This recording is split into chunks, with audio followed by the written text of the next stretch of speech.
नमस्कार साथियों, मैं राजकुमार। आप देख रहे हैं साइंस व राजकुमार। तो आज के इस लेक्चर में हम ग्रेविटेशन वाला जो चैप्टर है उसको ख़त्म करेंगे।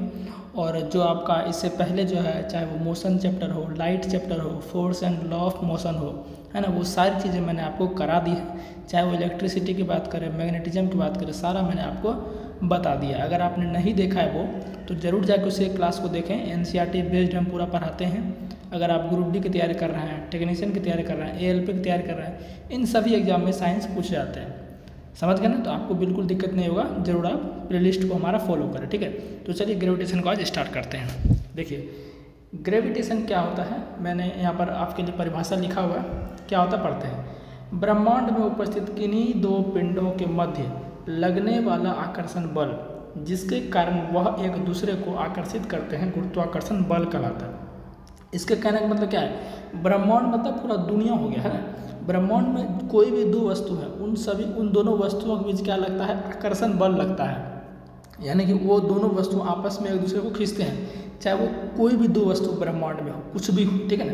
जैसे मान चलते ये एक पत्थर है, ये भी पत्थर है, तो इन दोनों के बीच जो आकर्षण बल लगेगा वही क्या होगा, गुरुत्वाकर्षण बल होगा। समझ गए ना।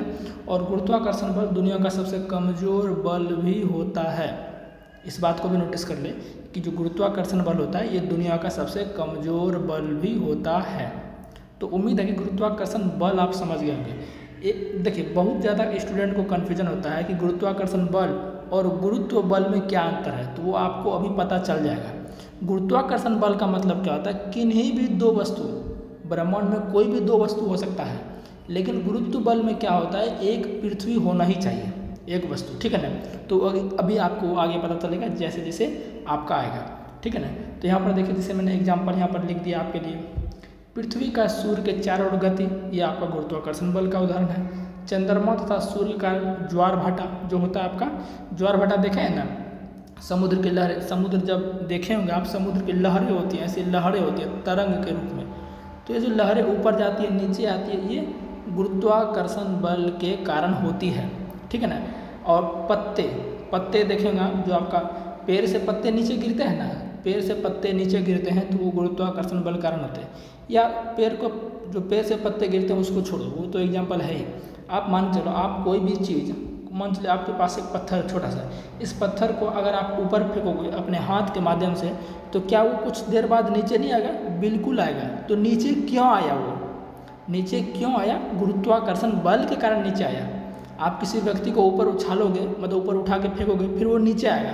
क्यों नीचे आया? वो गुरुत्वाकर्षण बल के कारण आया। समझ गए? किसी भी चीज़ को अगर आप ऊपर फेंकोगे तो वो नीचे आना ही है। क्यों आया? गुरुत्वाकर्षण बल के कारण। अगर कोई भी वस्तु को अगर आप ऊपर फेंक रहे हो और वो नीचे नहीं आ रहा है, इसका मतलब ये है कि वो गुरुत्वाकर्षण का जो क्षेत्र है उसको पार कर गया है, इसलिए वो नीचे नहीं आया। समझ गए? रॉकेट सब देखते हैं, रॉकेट सब को जो छोड़ा जाता है स्पेस स्टेशन से, वो नीचे नहीं आता। क्यों? क्योंकि उसको इतना स्पीड से ही छोड़ा जाता है कि वो गुरुत्वाकर्षण क्षेत्र को पार कर जाए, जिसके कारण वो नीचे नहीं आता है। समझ गए ना। तो वो भी हम देखेंगे कि कितना स्पीड से फेंकना पड़ता है कि वो नीचे ना आए, ठीक है। तो यहाँ तक चीज़ें आप जो है समझ गए। यहाँ हम लिख दिया है, ऊपर फेंकी गई वस्तु का नीचे आना किसके कारण है? गुरुत्वाकर्षण बल कारण। वो तो आपने सेब वाला कहानी न्यूटन का सुना ही होगा, तो मैंने भी आपके लिए यहाँ पर लिखा हुआ। देखिए, न्यूटन जब पेड़ के नीचे बैठे थे तो एक सेब उन पर गिरा। जब न्यूटन पेड़ के नीचे सिंपली बैठे थे तो एक सेब क्या है, उनके नीचे गिरा, ठीक है ना। तो वो दिमाग लगाने लगा, ये सेब नीचे क्यों गिरा, ऊपर क्यों नहीं चला गया, है ना। ये दिमाग लगाया तो वो सोचने के लिए इस बात को एकदम पूरा प्रेरित हो गया, है ना। तो बेसिकली ये क्या था? गुरुत्वाकर्षण बल ही था, ठीक है ना। गुरुत्वाकर्षण बल एक अस्पर्शी बल है। अस्पर्शी का मतलब क्या हुआ? नॉन कॉन्टैक्ट फोर्स, मतलब कॉन्टैक्ट नहीं होता है। समझ गए ना, मैंने बताया ना। जैसे देखिए कि पृथ्वी, चलिए छोड़िए, ये दो पत्थर है, ये दो पत्थर आपस में सटे नहीं भी होंगे, फिर भी क्या है, इन दोनों के बीच बल लग रहा है। कौन सा बल? गुरुत्वाकर्षण बल लग रहा है। समझ गए ना बात को। आप देखिए, सेब ऊपर से नीचे गिर गया, तो ऐसा थोड़ा है कि दोनों सटा हुआ है, तो सेब ऊपर से नीचे गिरा गुरुत्वाकर्षण बल के कारण।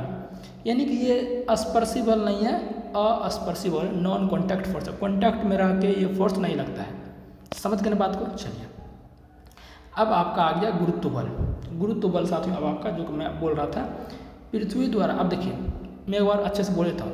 अगर आपको बोले गुरुत्वाकर्षण बल, क्या बोले, गुरुत्वाकर्षण बल और गुरुत्व बल दोनों में क्या अंतर है, तो आपका जवाब क्या होना चाहिए। देखिए गुरुत्वाकर्षण बल क्या होगा मेरे भाई, ये ब्रह्मांड में किन्हीं भी दो वस्तुओं के बीच लगने वाला बल है। वही गुरुत्व बल क्या है, इसमें एक वस्तु आपका पृथ्वी होगा और दूसरा आपका कुछ भी हो सकता है। समझ गए ना बात को। चलिए अब मैं पढ़ के बताता हूँ आपको। पृथ्वी द्वारा किसी वस्तु को अपने केंद्र की ओर आकर्षित करने वाले बल को गुरुत्व बल कहते हैं। बात को समझो, गुरुत्व बल क्या है, पृथ्वी द्वारा किसी वस्तु को अपने केंद्र की ओर आकर्षित करने वाले बल को क्या कहेंगे, गुरुत्व बल कहेंगे। और लेकिन गुरुत्वाकर्षण बल क्या है, ब्रह्मांड में किन्हीं भी दो वस्तुओं के बीच जो बल लगेगा वो आपका क्या होगा, गुरुत्वाकर्षण बल होगा। लेकिन गुरुत्व बल क्या होगा, पृथ्वी द्वारा किसी वस्तु को अपने केंद्र की ओर आकर्षित करने वाले बल को गुरुत्व बल कहेंगे। बस ये छोटा सा डिफरेंस है, इसमें पृथ्वी वर्ड आएगा। समझ गए ना, अपने केंद्र की ओर खींचेगा। समझ गए ना। चलिए देखिए अभिकेंद्र बल क्या होता है, ये बेसिकली सर्कुलर मोशन का ही एक प्रकार होता है। समझिए ना, सर्कुलर मोशन यानी वृत्तीय गति का एक प्रकार होता है अभिकेंद्र बल, और एक होता है अपकेंद्र बल। समझते हैं क्या होता है, वृत्तीय मार्ग पर गतिमान वस्तु पर मार्ग के केंद्र की ओर, बात को समझिए, केंद्र की ओर जो कार्य करने वाला बल होगा उसे हम क्या कहेंगे, अभिकेंद्रीय बल कहेंगे। ये जो साथियों आपका अभिकेंद्रीय बल और अपकेंद्रीय बल है, जो ये साथियों, ये आपका ये अलग से कोई नहीं है। मतलब ये आपका उत्पन्न होता है, तनाव के कारण उत्पन्न हो सकता है, घर्षण के कारण उत्पन्न हो सकता है, और आपका ग्रेविटेशन के कारण उत्पन्न हो सकता है। मतलब ये कोई अलग से नहीं आएगा, इसी तीनों कारण ये उत्पन्न आपको देखने को मिल सकता है अभिकेंद्र बल।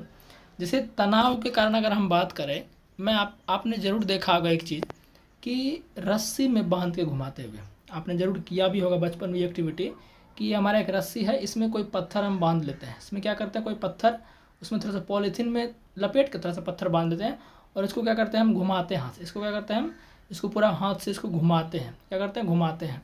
तो जब घुमा रहे हैं साथियों, घुमा रहे हैं गोल गोल हाथ में करके इसको घुमा रहे हैं, ठीक है ना। आपको चित्र वहाँ पर दिख रहा होगा, चित्र में आपको दिख रहा होगा किस तरह से व्यक्ति मतलब घुमाएगा। चित्र में अगर घुमा रहे हैं तो इस रस्सी में क्या, ये जो रस्सी है इसमें आपका तनाव उत्पन्न होगा।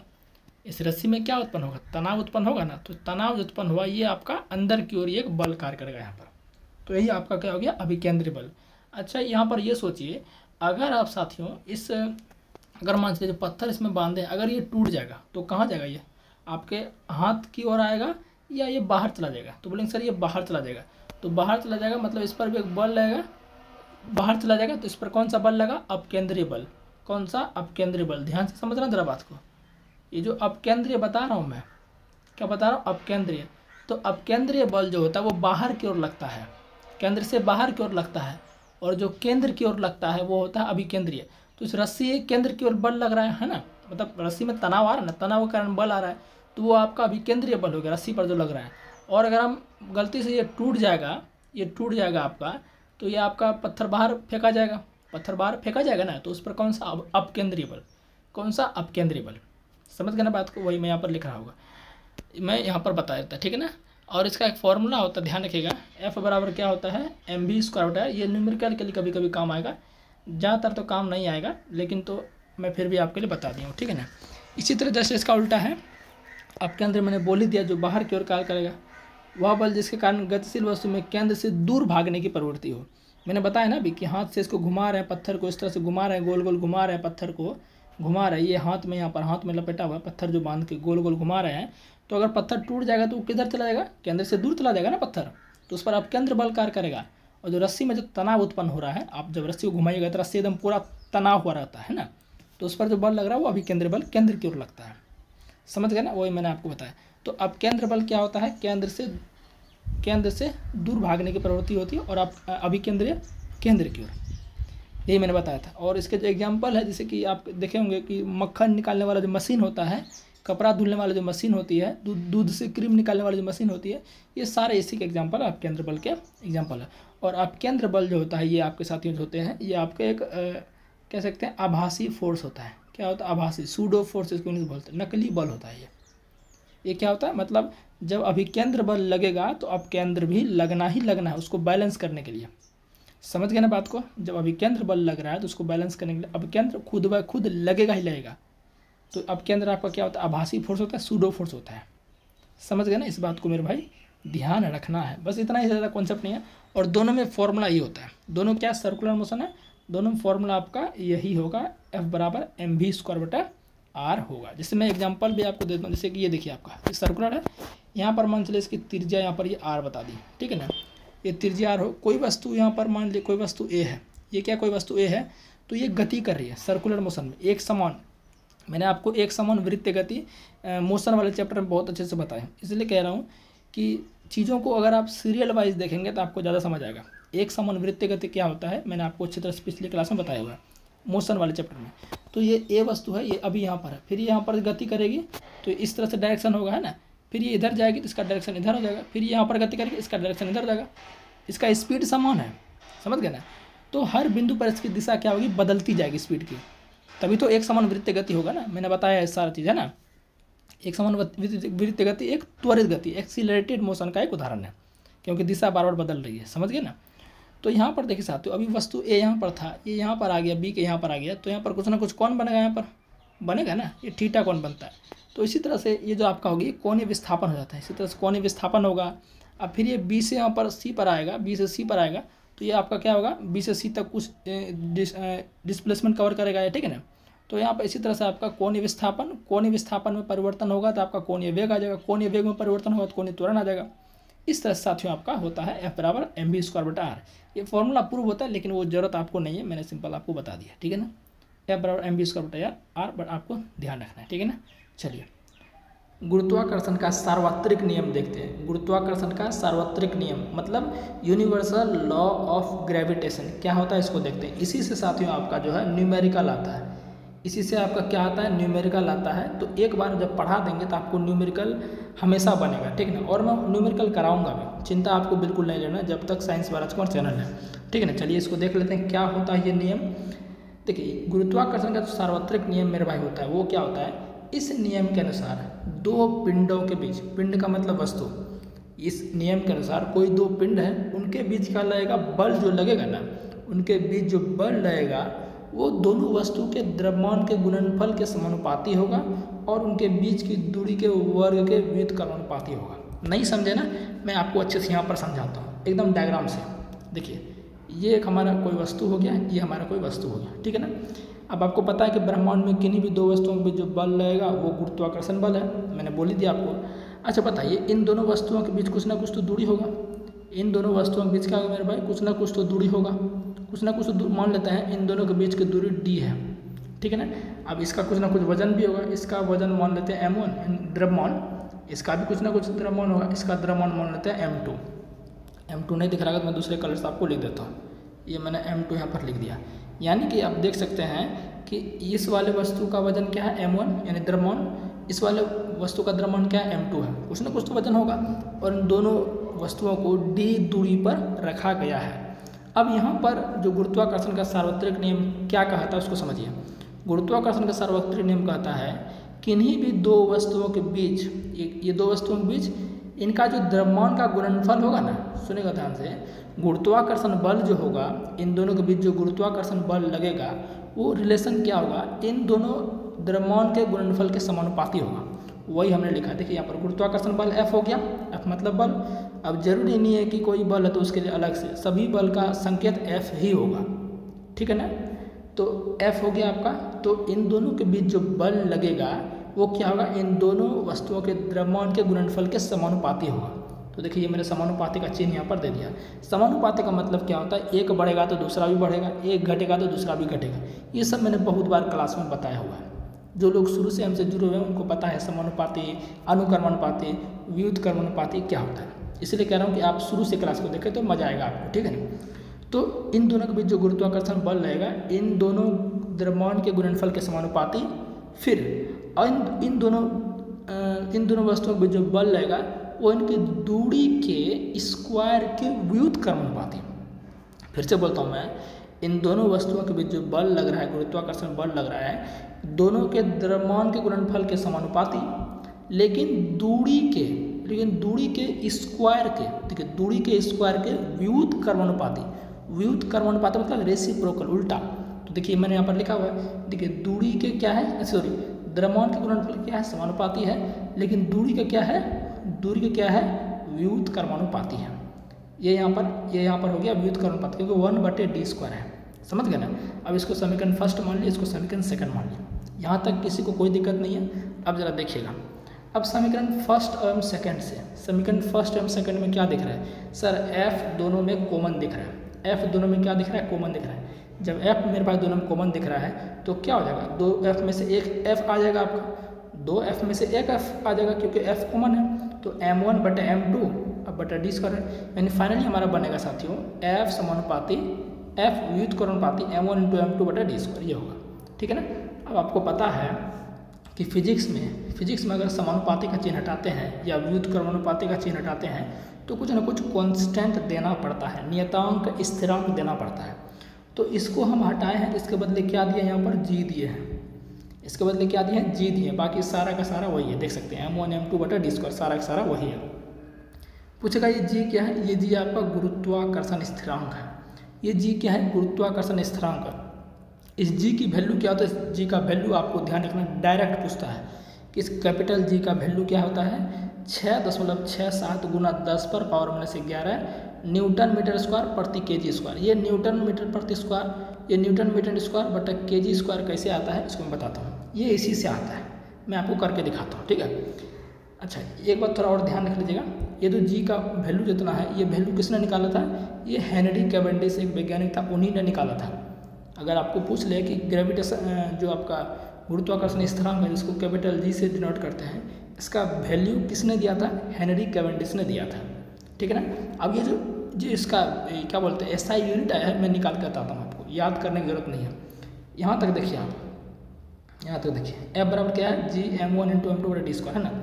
g बराबर क्या हो जाएगा साथियों, f × d²।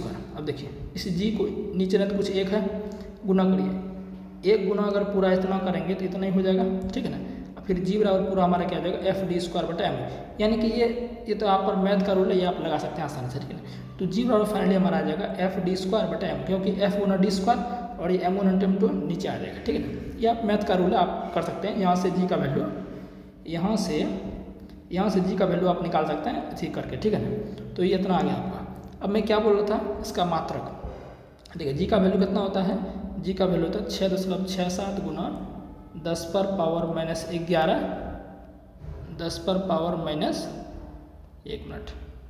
10⁻11। अब देखिए f का मतलब क्या होता है, क्या फोर्स है, हम g का वैल्यू निकाल रहे हैं ना, g बराबर ये है। f का मतलब क्या होता है, न्यूटन। d मतलब क्या है, अरे d डिस्टेंस है ना, दूरी का मात्रक क्या होता है, मीटर स्क्वायर। क्या होता है, मीटर स्क्वायर। अब बटा है तो बटा के लिए क्या देंगे, स्लैश, नीचे क्या है m1 मतलब द्रव्यमान हो गया, द्रव्यमान का मात्रक क्या होता है, kg। अब फिर एक द्रव्यमान है, इसका मतलब क्या, kg।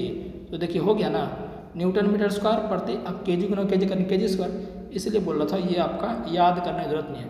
अगर आपको ये फॉर्मूला याद है, g बराबर fd²/m1 × m2, तो डायरेक्ट है। लेकिन ये वैल्यू आपको ध्यान रखना पड़ेगा, 6.67 × 10⁻⁻11 न्यूटन मीटर स्क्वायर प्रति kg स्क्वायर। तो यहीं से ये वैल्यू मेरे भाई आता है। आई होप कि यहाँ तक कॉन्सेप्ट आपको क्लियर हो गया। इसी से बेस्ड आपका न्यूमेरिकल मेरे भाई आपका आता है। जब मैं न्यूमेरिकल कराऊंगा तो आपको पता चल जाएगा। अब गुरुत्वाकर्षण के सार्वत्रिक नियम का महत्व क्या होता है, इनको देखते हैं। गुरुत्वाकर्षण का सार्वत्रिक नियम क्या है, आपने अच्छे से पढ़ लिया। रिलेशन क्या होता है, फिर से मैं एक बार लिख देता हूँ। F बराबर साथियों क्या होता है आपका, ये होता है g m1 × m2/r²। ये आपको फॉर्मूला ध्यान रखना। F यहाँ पर गुरुत्वाकर्षण बल को दर्शा रहा है, और अगर आप यहीं से g का निकालना चाहते हैं तो g का भी आप निकाल सकते हैं ना, आप मैथ का नियम यहाँ कर लगा दें। और g का वैल्यू कितना होता है, 6.67 × 10⁻11 न्यूटन मीटर स्क्वायर प्रति kg स्क्वायर। ठीक है ना। किसने खोज की थी, g की, हेनरी कैवेंडिश ने इसका वैल्यू बताया था, इस बात को ध्यान रखना। अब इस क्या क्या महत्व है गुरुत्वाकर्षण के, जो सार्वत्रिक नियम यूनिवर्सल लॉ ऑफ ग्रेविटेशन के, उसको हम देखते हैं। इम्पोर्टेंस को देखिए, हमें पृथ्वी से बांधे रखने वाला बल जो आपका गुरुत्वाकर्षण बल है साथियों, ये क्या है, हमें पृथ्वी से बांधे रखता है। सोचो अगर यहाँ पर मान चलिए हमारे पृथ्वी पर ग्रेविटेशन नहीं होता, पृथ्वी पर हमारा ग्रेविटेशन अगर नहीं होता तो कोई भी चीज़ अगर ऊपर फेंकते हैं तो वो नीचे ही नहीं आता, क्योंकि ग्रेविटेशन ही नहीं है। समझ रहे ना बात को। इसीलिए हम कहते हैं कोई भी चीज़ अगर हम ऊपर फेंक रहे हैं तो नीचे आता है ना, अरे नीचे आता है कि नहीं, बिल्कुल आता है। इसलिए कहते हैं कि गुरुत्वाकर्षण जो है हमें पृथ्वी से बांधे रखता है। वही आप चंद्रमा पर चले जाओ, चंद्रमा पर या अंतरिक्ष में देखो कुछ फेंकोगे तो वो नीचे ही जल्दी नहीं आएगा, क्योंकि वहाँ पर वातावरण ही नहीं है, वायुमंडल ही नहीं है। समझ गए ना बात को। तो वही चीज़ यहाँ पर मैं बता रहा हूँ। तो हमें ये पृथ्वी क्या करता है, बांधे रखता है। हम अगर कूदेंगे ऊपर तो नीचे भी आएंगे, ठीक है। तो इसलिए पृथ्वी से बांधे रखने वाला बल है। पृथ्वी के चार ओर चंद्रमा की जो गति होती है, आपको सिंपल ध्यान रखना है कि पृथ्वी है, इसके चारों ओर क्या गति करेगा, चंद्रमा। चंद्रमा जो गति कर पा रहा है, ये आपका साथियों क्या है, यहाँ पर सर्कुलर मोशन हो रहा है ना। तो ये आपका हो पा रहा है पृथ्वी के गुरुत्वाकर्षण बल के कारण। किस कारण हो रहा है, गुरुत्वाकर्षण बल के कारण, ठीक है ना। सिंपल सा प्रश्न आएगा, पृथ्वी के चारों ओर चंद्रमा गति किसका उदाहरण है, तो ये साथियों आपका है, ये साथियों आपका गुरुत्वाकर्षण बल के उदाहरण है। चंद्रमा तथा सूर्य के कारण ज्वार भाटा। अब ज्वार भाटा आपने देखा होगा, ज्वार भाटा देखा होगा, समुद्र जब देखे होंगे आप, तो समुद्र में इस तरह की लहरें उठती है, समुद्र में इस तरह की लहरें, अचानक से लहर आएगा बहुत तेज़, तो वो लहर जो हो रहा है ज्वार भाटा है ना, टाइड्स बोलते हैं, इसका बोलते हैं टाइड्स। ये साथियों आपका जो है गुरुत्वाकर्षण के कारण हो पा रहा है, ठीक है। यहाँ पर इमेज में लगा दे रहा हूँ, टाइड्स कैसा होता है, लहर, ये आपका गुरुत्वाकर्षण बल के कारण होता है, ठीक है ना। चलिए, तो यहाँ पर अब जो गुरुत्वाकर्षण के सार्वत्रिक नियम के महत्व थे, इम्पोर्टेंस थे, वो मैंने बता दिया। अब मुक्त पतन देखते हैं। मुक्त पतन जिसको इंग्लिश में क्या बोलेंगे, फ्री फॉल बोलेंगे। क्या बोलेंगे, फ्री फॉल मेरे भाई बोलते हैं। आपने कई बार नाम सुना होगा कि मुक्त पतन में गिरती वस्तुएं क्या होती है, इस तरह के क्वेश्चन इससे आते हैं। जब वस्तुएं पृथ्वी की ओर केवल गुरुत्व बल के कारण गिरती है तो हम कहेंगे वस्तुएं मुक्त पतन में। अब देखिएगा, मैंने आपको गुरुत्व बल पहले ही बता दिया। ये जो गुरुत्व बल यहाँ पर बोल रहा है, गुरुत्व बल क्या होता है, जब पृथ्वी किसी वस्तु को अपनी ओर खींच रही हो तो वो आपका क्या होता है, गुरुत्व बल होता है। और गुरुत्वाकर्षण बल क्या होता है, जब किन्हीं भी ब्रह्मांड में किन्हीं भी दो वस्तुओं के बीच बल लग रहा हो तो वो आपका क्या होता है, गुरुत्वाकर्षण बल होता है। लेकिन गुरुत्व बल, पृथ्वी किसी वस्तु को अपनी ओर खींच रही हो तो वो गुरुत्व बल है, ठीक है ना। तो मुक्त पतन का भी परिभाषा कुछ ऐसा ही है कि जब वस्तुएं, कोई भी वस्तु है पृथ्वी की ओर केवल गुरुत्व बल के कारण गिर रही है तो बोलेंगे वस्तु क्या है, मुक्त पतन में है। समझ गए ना बात को। चलिए, जैसे कि मैं आपको बता दे रहा हूँ, थोड़ा सा और पढ़ते हैं। गिरती हुई वस्तु के वेग की दिशा में कोई परिवर्तन नहीं होता है। जो आपका मुक्त पतन में कोई वस्तु को जब गिराएंगे, सुना ध्यान से, जब मुक्त पतन में जो वस्तु है, मान चलिए वस्तु हमारे यहाँ पर है ना, इसको हम नीचे छोड़ रहे हैं। मान लीजिए कि ये कोई वस्तु है, इसको कुछ ऊंचाई से हम क्या कर रहे हैं, नीचे छोड़ रहे हैं, ठीक है ना। 10 मीटर 20 मीटर ऊंचाई से इसको क्या कर रहे हैं साथियों, हम नीचे छोड़ रहे हैं। तो इसकी वेग की दिशा में कोई परिवर्तन नहीं होगा, वेग की दिशा में कोई परिवर्तन नहीं होगा, समझ गए ना। लेकिन वेग की गति में वृद्धि होगी, वेग की दिशा में कोई परिवर्तन नहीं होगा। वो एक फिक्स दिशा में, जिस दिशा में गिर रही है पृथ्वी के केंद्र की ओर, उसी दिशा में वो गिरेगी। ये पृथ्वी के केंद्र की ओर गिर रही है तो उसी ओर गिरेगी, कोई दिशा में अलग से परिवर्तन नहीं होगा। लेकिन वेग का जो परिमाण है, वेग की गति में परिवर्तन देखने को मिलेगा। ऊपर से छोड़ेंगे तो थोड़ा सा कम स्पीड से गिरेगा, नीचे आएगा तो उसकी स्पीड साथ क्या होगी, बढ़ जाएगी। समझ गए ना बात को। तो वेग की दिशा में परिवर्तन नहीं होगा और एकदम स्थिर त्वरण के साथ, नियत त्वरण के साथ साथ ही वो नीचे आएगी। नियत त्वरण के साथ वो नीचे आएगी, जिसका वो नियत त्वरण ही आपका क्या हो गया, जी होगा। क्या होगा, जी होगा। इसको बोलेंगे गुरुत्वीय त्वरण बोलेंगे। अभी इसको और देखेंगे अच्छे तरीके से, ठीक है ना। चलिए, तो ये आप समझ आ गया। अब आपको पता है कि वेग में कोई भी अगर परिवर्तन होगा, मैंने आपको एक्सीलरेशन का कॉन्सेप्ट बहुत अच्छे तरीके से पढ़ाया मेरे भाई। एक्सीलरेशन का जो कॉन्सेप्ट है, पढ़ाया है कि नहीं पढ़ाया, बिल्कुल पढ़ाया है सर। एक्सीलरेशन मतलब ए बराबर क्या होता है, चेंज इन वेलोसिटी, मतलब कि वेग में परिवर्तन की दर को, rate of change of velocity is called acceleration, यानी कि v - u/t। ये आपका क्या होता है, एक्सीलरेशन होता है कि नहीं होता है। यानी कि वेग में कुछ भी परिवर्तन होगा, तो हमें त्वरण देखने को मिलेगा। अब सर मुक्त पतन में कौन सा त्वरण देखने को मिलता है, हमें मिलता है गुरुत्वीय त्वरण, क्योंकि पृथ्वी अपनी और मुक्त पतन का मतलब क्या है कि जिस बल के कारण पृथ्वी किसी वस्तु को खींच रही है वो आपका गुरुत्व बल होगा, और गुरुत्व बल के कारण ही क्या होगा, गुरुत्व त्वरण होगा। भाई बल लगाएंगे तभी क्या होगा, तभी वस्तु के वेग में परिवर्तन होगा कि नहीं होगा। तो वही बात मैं यहाँ पर बोल रहा हूँ मेरे भाई कि जब भी किसी चीज़ के वेग में परिवर्तन होगा तो हमें त्वरण वहाँ पर देखने को मिलेगा, क्योंकि त्वरण का कॉन्सेप्ट ही यही है, rate of change in velocity is called acceleration, ठीक है। तो यहाँ पर जो त्वरण हमें देखने को मिलता है वो हमारा क्या होता है, गुरुत्वीय त्वरण, क्योंकि गुरुत्व बल के कारण उत्पन्न हो रहा है। तो वही मैंने यहाँ पर लिखा आपके लिए, जब भी कोई वस्तु पृथ्वी की ओर त्वरण कार्य करता है, मतलब जब भी कोई वस्तु पृथ्वी की ओर गिर रही होती है तो यह त्वरण जो है पृथ्वी के गुरुत्व बल के कारण होता है। समझ गए ना। तो ध्यान रखना है, क्वेश्चन पूछ देगा कि मुक्त पतन में जो वस्तु गिर रही होती है पृथ्वी के केंद्र की ओर, वहाँ पर जो त्वरण उत्पन्न होगा वो कौन सा त्वरण है? वही आपका गुरुत्वीय त्वरण है। वही मेरे भाई क्या आपका है? गुरुत्वीय त्वरण है। और इसको सूचित करते हैं जी से। किससे सूचित करते हैं? छोटी जी से। एक देखिए बड़ी जी होता है, ये आपका गुरुत्वाकर्षण नियतांक है, ग्रेविटेशन कांस्टेंट है, लेकिन ये आपका क्या है? फोर्स है, यानी ये आपका गुरुत्वीय त्वरण है। इस बात को ध्यान रखना, ठीक है ना। चलिए आगे पढ़ें। अब इससे सवाल आते हैं गुरुत्वीय त्वरण से कि मतलब इसमें चेंज कहाँ कहाँ हो सकता है, इस तरह से प्रश्न आते हैं। तो पहले थोड़ा इसको देख लेते हैं। तो गुरुत्वीय त्वरण का जो मान होता है, इसका जो मान होता है मेरे भाई, ये कितना होता है? मतलब इसका मात्रक देख लेते हैं। अब चूँकि त्वरण है भाई, कोई सा भी त्वरण हो, मैंने बताया कोई सा भी बल हो तो बल का मात्रक न्यूटन ही होगा। उसी तरह कोई सा भी त्वरण हो तो त्वरण का मात्रक मैंने पहले बता दिया क्या होता है। सूत्र क्या होता है? V-U/T, V-U/T, ठीक है ना। ऊपर यानी ऊपर आपका वेग है, ऊपर दोनों वेग है, तो वेग का क्या होता है? ms−1, और t नीचे समय है, तो नीचे समय है तो समय का मात्रा सेकंड होता है, नीचे नहीं तो कुछ पावर 1 है, ऊपर जाएगा तो ये क्या हो जाएगा? s-1, यानी दोनों जुड़ जाएगा तो क्या हो जाएगा? ms-2 हो जाएगा। तो वेग त्वरण कोई भी हो, सबका मात्रक जो ऐसा यूनिट है वही होगा, तो इसका भी वही होगा, ठीक है ना। अब इसका वैल्यू कितना होता है? 9.8 मीटर प्रति सेकंड स्क्वायर। जब न्यूमेरिकल इससे आता है तो कहीं कहीं आपको 10 दे देगा, कहीं कहीं आपको बोल देगा कि जी का मान जो है 10 मीटर प्रति सेकंड स्क्वायर ले, यानी कि जो भी लेने बोलेगा वो पहले से न्यूमेरिकल में आपको दे देगा कि जी का वैल्यू आप इतना लीजिए। जनरली आपका 10 देगा या तो 9.8 देगा, जो होगा वही देगा, ठीक है ना। और यहाँ जो जी का जो फॉर्मूला मेरे भाई होगा, ये जी का जो फॉर्मूला होगा, रिलेशन आपको ध्यान रखना है, इससे न्यूमेरिकल आएगा कि जो गुरुत्वीय त्वरण का जो फॉर्मूला होगा वो होगा आपका Gm/r²। अब देखो इसको प्रूव करने का कोई ज़रूरत नहीं है, प्रूव करेंगे तो फालतू का आपका वीडियो लंबा जाएगा, आप बोर्ड एग्जाम के स्टूडेंट है नहीं, ठीक है ना। तो जी बराबर क्या हो जाएगा? Gm/r²। यहाँ पर मैं लिख दिया है। जी आपका क्या है? ये आपका गुरुत्वाकर्षण नियतांक है। एम क्या आपका? ये आपका पृथ्वी का द्रव्यमान है। आर क्या हो गया? ये पृथ्वी की त्रिज्या है। तो इस फॉर्मूला से बहुत चीज़ आप कर सकते हैं। जी बराबर क्या होगा? जी यानी कि छोटी जी बराबर बड़ी जी इंटू m/r²। इससे रिलेशन बहुत निकलता है कि पृथ्वी की अगर त्रिज्या बढ़ रही है, मैं फिर से बताता हूँ आपको, सुनना ध्यान से, कि पृथ्वी की अगर यहाँ देखिए जी और यहाँ पर आर में कैसा संबंध है, और आप बताओ जी और आर में यहाँ पर कैसा संबंध दिख रहा है? तो बोलेंगे सर ये दिख रहा है हमको व्युत्क्रमानुपाती का संबंध। क्या दिख रहा है? व्युत्क्रमानुपाती का, यानी कि रेसिप्रोकल का कॉन्सेप्ट दिख रहा है। इसका मतलब ये हुआ कि सर अगर आर का वैल्यू बढ़ाएंगे तो जी अपने आप घट जाएगा, आर का वैल्यू घटाएंगे तो जी अपने आप बढ़ जाएगा, यानी कि उल्टा होगा।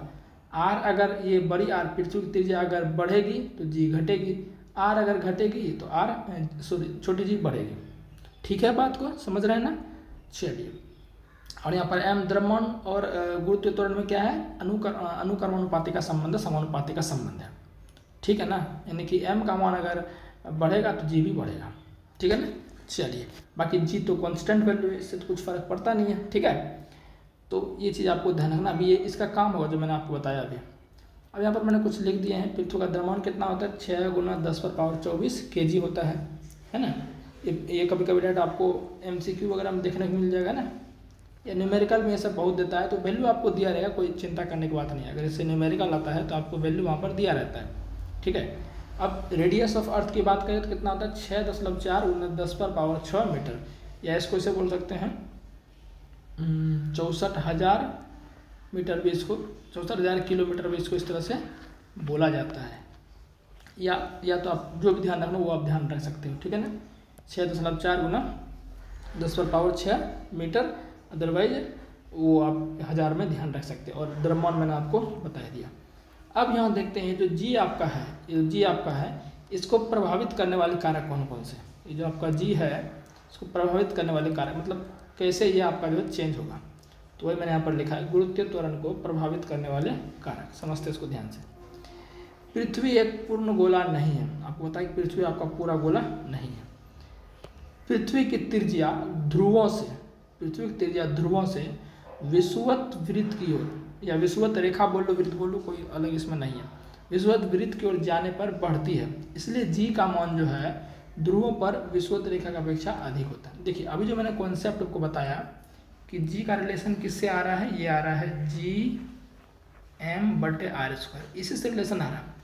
आर का मतलब त्रिज्या हो गया, ये पृथ्वी की त्रिज्या। अगर पृथ्वी की त्रिज्या बढ़ रही है तो जी का मान घटेगा, अगर पृथ्वी की त्रिज्या घट रही है तो जी का मान बढ़ेगा, है कि नहीं, यही है ना। तो यहीं पर देखिए कॉन्सेप्ट एकदम पूछता है कि जो आपका गुरुत्व त्वरण का मान जो है कहाँ पर सर्वाधिक होता है, तो ध्रुव पर सर्वाधिक होगा, विषुवत रेखा पर कम होगा। क्यों, रीजन इसका क्या है, क्योंकि जब विषुवत रेखा पर जाते हैं, चलो मैं यहाँ पर आपको दिखाता हूँ। ये देखिए मैंने आपको डायग्राम लिया है यहाँ पर, ये मैंने डायग्राम आपके लिए लिया है, ठीक है ना, ये मैंने आपके लिए डायग्राम लिया है, समझिएगा ध्यान से डायग्राम को। देखिए ये आपका क्या है मेरे भाई, ये आपका अर्थ है, ये आपका क्या अपना अर्थ है, पृथ्वी है, ठीक है, पृथ्वी ग्रह है।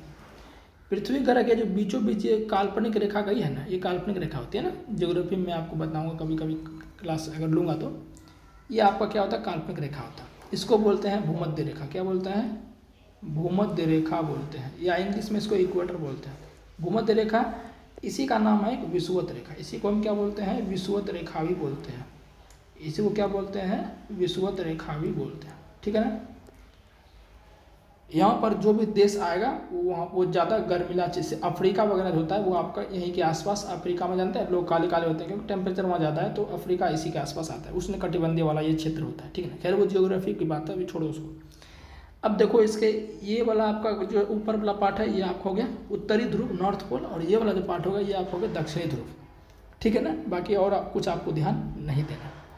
देखिए मेरे भाई, अगर मान के चलिए कि ये आपका क्या है, सुनिए ध्यान से, यहाँ थोड़ा समय लूँगा मैं। ये आपका क्या है सर, ये पृथ्वी का व्यास हो गया, यहाँ पर ये पृथ्वी का क्या हो गया, व्यास। जब व्यास ज़्यादा है तो त्रिज्या भी ज़्यादा होगा ना, व्यास ज़्यादा है तो त्रिज्या भी ज़्यादा होगा, अगर व्यास कम है तो त्रिज्या भी कम। अब देखिए ये विषुवत रेखा पर साथियों पृथ्वी की त्रिज्या क्या है, यहाँ पर ज़्यादा है, पृथ्वी की त्रिज्या क्या है, ज़्यादा है, त्रिज्या ज़्यादा है। और मैंने क्या बताया आपको, जी बराबर G/m/r², यही बताया है ना। जब त्रिज्या ज़्यादा है तो गुरुत्व त्वरण क्या होगा, कम होगा। यानी कि विषुवत रेखा, ये आपका जो विषुवत रेखा है मेरे भाई, ये जो विषुवत रेखा आपका है, ये विषुवत रेखा की त्रिज्या ज़्यादा है, त्रिज्या ज़्यादा है तो गुरुत्व त्वरण क्या होगा, कम होगा, समझ गए ना। इसलिए मैं बोल रहा हूँ विषुवत रेखा पर गुरुत्व त्वरण का मान कम होता है। अगर हम अब क्या करें, अब हम ध्रुवों की ओर जाए, चाहे इस ओर जाओ चाहे इस ओर जाओ, कोई फर्क नहीं पड़ता, दोनों ध्रुव ही है ना, एक उत्तरी ध्रुव है एक दक्षिणी ध्रुव है। जब हम इस ओर जाते हैं तो यहाँ पर जब चले जाएंगे ध्रुव पर, तो यहाँ पर देखिए आप त्रिज्या मात्र जो व्यास है मात्र इतनी रह गई। देखिए यहाँ पर व्यास देखिए कितना है और यहाँ पर व्यास देखिए कितना है, तो यहाँ पर व्यास छोटा है, जब व्यास छोटा है तो त्रिज्या भी छोटा होगा, यानी कि त्रिज्या घट गई, जब त्रिज्या घट जाएगी तो गुरुत्व त्वरण बढ़ जाएगा। इसीलिए मेरे भाई हम कहते हैं कि विषुवत रेखा पर आपका गुरुत्व त्वरण का मान कम होता है, वही जब विषुवत रेखा से ध्रुव की ओर बढ़ते हैं तो वहाँ पर गुरुत्व त्वरण का मान ज़्यादा होता है। समझ गए ना बात को, यही इसमें कॉन्सेप्ट इसमें मेरे भाई था, ठीक है। चलिए समझ गए ना, आगे बढ़ते हैं, यहाँ से अब दूसरा कॉन्सेप्ट देखते हैं इसमें। जब आप साथियों पृथ्वी की सतह से ऊंचाई पर जाइएगा तो जी का मान क्या होता है मेरे भाई, घटता है। अब क्यों घटता है, क्योंकि पृथ्वी के केंद्र से दूरी बढ़ती, वही बात है, फिर वहाँ पर वही बात है, जब आप पृथ्वी, यह आपका पृथ्वी है ना, यह पृथ्वी की सतह से जब आप ऊंचाई पर जाते हैं, पृथ्वी की सतह से जब आप कहाँ जाएंगे साथियों, ऊंचाई पर जाएंगे, ये आपका पृथ्वी है, इसकी सतह से आप ऊंचाई पर जाएंगे तो पृथ्वी के केंद्र से दूरी क्या होगी, ये पृथ्वी का केंद्र है, ये क्या है, पृथ्वी का केंद्र है, तो यहाँ से केंद्र से दूरी क्या होगी, बढ़ती जाएगी ना। आप बहुत ऊंचाई तक जा रहे हो, ऊंचाई तक जा रहे हो कि नहीं जा रहे हो, बिल्कुल जा रहे हो, तो ऊंचाई तक जाने के बाद आपका दूरी जो है केंद्र से वो बढ़ती जा रही है। जब केंद्र से दूरी बढ़ती जा रही है, वही बात हो गई, केंद्र से दूरी बढ़ेगी तो अब आपको पता है ना मेरे भाई, आपको पता है कि नहीं पता है, पता है कि नहीं, F बराबर क्या होता है, G/m1 × m2/d² बोल दो या I² बोल दो, एक ही बात है, ठीक है ना। यही फॉर्मूला होता है गुरुत्वाकर्षण बल का। F क्या है, गुरुत्वाकर्षण बल है, जो कि मैंने आपको गुरुत्वाकर्षण के सार्वत्रिक नियम में पहले ही पढ़ा दिया, सारा क्या क्या रिलेशन इसमें होता है। तो जब केंद्र से दूरी बढ़ेगी तो गुरुत्वाकर्षण बल का मान क्या होगा, कम होगा। बता दिया था ना कॉन्सेप्ट मैंने कि गुरुत्वाकर्षण बल जो है दोनों वस्तुओं के बीच की दूरी के क्या होता है, d² बोल दो या आप R² बोल दो, एक ही बात है। जब ये देखिए क्या संबंध है, व्युत्क्रमानुपाती वाला संबंध, यानी कि अगर दूरी बढ़ेगी तो गुरुत्वाकर्षण बल कम लगेगा, और जब गुरुत्वाकर्षण बल कम लगेगा, चूँकि गुरुत्वाकर्षण बल के कारण ही गुरुत्व बल होता है ना, और गुरुत्व बल के कारण ही गुरुत्व त्वरण उत्पन्न होता है। तो जब दूरी बढ़ जाएगी तो गुरुत्वाकर्षण बल अपने कम हो जाएगा, जब ये कम हो गया तो गुरुत्व त्वरण भी कम हो जाएगा। इसलिए बोल रहे हैं कि पृथ्वी की सतह से ऊंचाई पर जाने पर गुरुत्व त्वरण का मान घटता है। ठीक है ना। अब सर हम गहराई में जाए तो ये तो पृथ्वी की सतह से ऊंचाई हो गया। अगर पृथ्वी की सतह से हम गहराई में जाए तो गहराई में जाने पर अब हम क्या करते हैं, गहराई में जाते हैं, हटा देते हैं इसको, सुना ध्यान से जरा बात को। ये पृथ्वी की सतह हो गया, इससे हम क्या करते हैं, वो गहराई में जाते हैं। एक मिनट, यहाँ से मान लेते हैं, इसके हम क्या करते हैं, गहराई में जाते हैं। तो गहराई में जब जाएंगे, अब बोलेंगे सर यहाँ पर भी तो दूरी बढ़ रही है। नहीं भाई, यहाँ पर आपको दूसरे नज़रिए से देखना है। यहाँ पर आपको दूसरे नज़रिए से, जब पृथ्वी की सतह से हम गहराई में जाते हैं तो ये मान से हम गहराई में जा रहे हैं, तो यहाँ पर पृथ्वी का क्या मेरे भाई, केंद्र है। आपको पता है पृथ्वी के केंद्र पर गुरुत्व त्वरण का मान क्या होगा, 0 होगा। क्या होगा, 0 होगा। क्या होगा, 0 होगा। सुना बात को, पृथ्वी जो गुरुत्व त्वरण है ध्रुवों पर सबसे अधिक होगा, विषुवत रेखा पर सबसे कम होगा और केंद्र पर बिल्कुल 0 होगा। तो गहराई में जाने से मेरे भाई क्या होता है कि अभी मैं फिर से फॉर्मूला लिख देता हूँ। F बराबर क्या सूत्र होता है, या इसको ऐसे ही लिख लो, कोई भी लिख लो, दोनों में से एक ही रिलेशन आपका आएगा, G(m/r²), यही होता है ना गुरुत्व त्वरण का मान। सुनना बात को ध्यान से जरा। क्या होता है आपका, तो गहराई में जब मेरे भाई जाते हैं तो गहराई में जाने पर क्या होता है कि जो आपका प्रभावित द्रव्यमान है, जो आपका इफेक्टिव जो आपका मास है अर्थ का, वो क्या होता है मेरे भाई, कम होने लगता है। जैसे हम गहराई में जाते हैं, एक मिनट, जैसे हम गहराई में साथ में जाते हैं तो पृथ्वी का जो प्रभावित द्रव्यमान है ना, पृथ्वी का जो प्रभावित द्रव्यमान है मेरे भाई, वो क्या होता है, कम होने लगता है। और एक समय ऐसा आता है केंद्र पर जाते जाते द्रव्यमान का वैल्यू 0 हो जाता है। केंद्र पर जाते जाते द्रव्यमान का वैल्यू क्या होता है, 0 हो जाता है। जब द्रव्यमान का वैल्यू 0 हो जाएगा, द्रव्यमान का वैल्यू जब 0 हो जाएगा तो बताइए गुरुत्वाकर्षण बल क्या होगा, वो भी 0 होगा, क्योंकि उससे देख लो ना भाई, यहाँ पर G बराबर क्या होगा, G बराबर क्या होगा, G(m/r²), ही होगा ना। जब द्रव्यमान 0 तो गुरुत्व त्वरण भी 0। या आप इसमें भी देख लो, F बराबर क्या होगा, G(m1m2/r²). जब द्रव्यमान 0 तो ये भी 0। इसलिए बोल रहे हैं कि जब गहराई में जाएंगे तो फिर भी आपका गुरुत्व त्वरण क्या होगा, 0 होगा, और जब ऊंचाई में जाएंगे तो फिर भी आपका गुरुत्व त्वरण क्या होगा, 0 होगा। आई होप कि ये कॉन्सेप्ट आपको क्लियर हो गया होगा। ठीक है, चलिए वही चीज़ मैंने आपको यहाँ पर लिखा है। पृथ्वी के केंद्र की ओर जाने पर, मतलब गहराई में जाने पर G का मान घटता है, केंद्र पर 0 होता है, मैंने लिख दिया है। पृथ्वी की घूर्णन गति के कारण, जब पृथ्वी आपको पता है घूर्णन गति करती है अपने अक्ष पर 37 डिग्री, तो पृथ्वी की घूर्णन गति के कारण भूमध्य रेखा पर G का मान ध्रुवों की तुलना में कम होता है। पृथ्वी की घूर्णन गति के कारण भूमध्य रेखा पर, भूमध्य रेखा मतलब मैंने बता दिया विषुवत रेखा को, ये जो बीच वाला लाइन था आपका, एक मिनट, ये जो बीच वाला लाइन था आपका, ये जो बीच वाला लाइन दिख रहा है आपको, इसी को क्या कहते हैं, भूमध्य रेखा बोलते हैं या विषुवत रेखा बोलते हैं।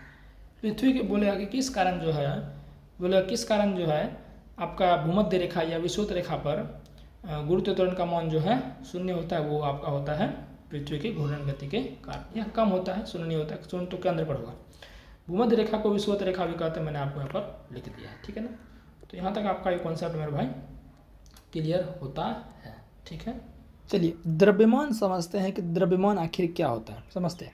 यह किसी वस्तु में निहित पदार्थ की मात्रा है, यह सभी जगह पर समान होता है, इसे छोटी m से डिनोट करते हैं या सूचित करते हैं। देखिए मेरे भाई, द्रव्यमान और भार में मैं आपको अच्छे से क्लियर कर दे रहा हूँ।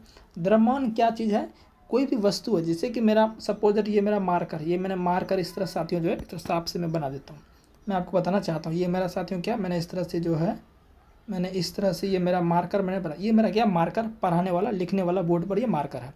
तो ये मार्कर, जो मार्कर में जो पदार्थ है, ये मार्कर किस चीज़ से मिलकर बना है, कितनी मात्रा उसकी इसमें है, वही आपकी क्या होती है, द्रव्यमान होती है।